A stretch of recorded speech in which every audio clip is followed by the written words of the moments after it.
Yeah, hello, it's Zhao from Stanford University. I'm currently a second-year CS master, and yeah, I'm happy to introduce our work, STaRK, benchmarking LLM retrieval for textual and relational knowledge base.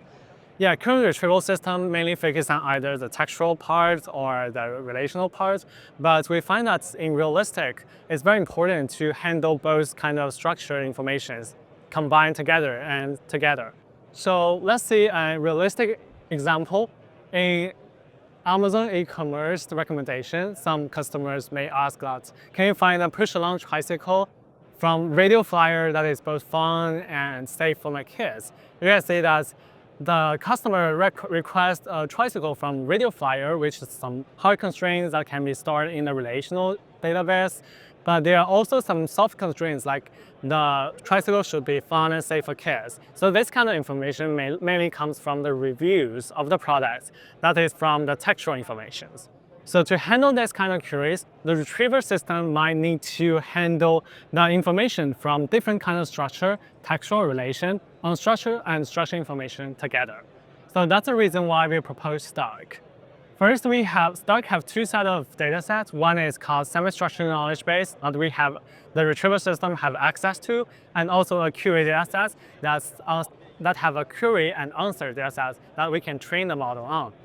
So for semi-structured knowledge base, we have a knowledge graph that each node have relations between each other and also has a very detailed textual documentation for each node. So like for Amazon, it has title and metadata of the products and also some reviews and customer QA for the product. And between the products, there can be some also view, also purchase relation between each others. Yeah, and we also have for academic graph and also biological graph on that. So now the problem is how do we propose a high quality question answering data set based on the semi-structured knowledge base? That comes to our construction pipeline. So to make it as cost effective as possible, we start from relation templates and instantiate with some specific nodes. Let's say we choose belongs to as a relation and select radio flyer as our node.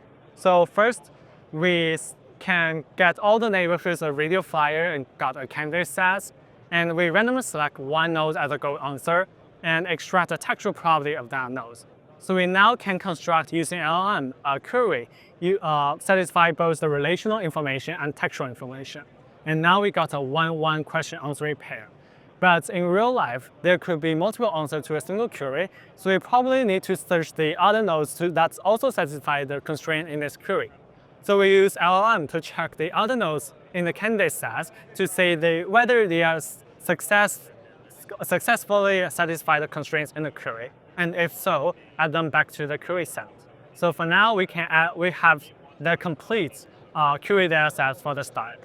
And that's for the data set part. We also conduct a lot of experiments on the existing retrieval system on the benchmark, including sparse retriever, dense retriever, graph retriever, textual embedding-based retriever, and also LLM relevant retrieval. And we see that most of the methods are very struggling with handling both of the informations from different kind of structures.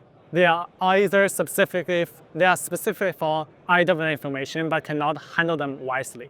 So the benchmarking is proposed a challenge for the current academia and the industry, whether we can handle the both information from different structures together and combine them wisely to answer the queries from the customers and from the other person. Yeah. So if you're interested, we also have a solution for that called Avatar that is also accepted in NeurIPS. Happen to solve this problem, I think, with significant improvements over the benchmark. So if you're interested, you can also check the methods for this kind of benchmark and this problem. Thank you.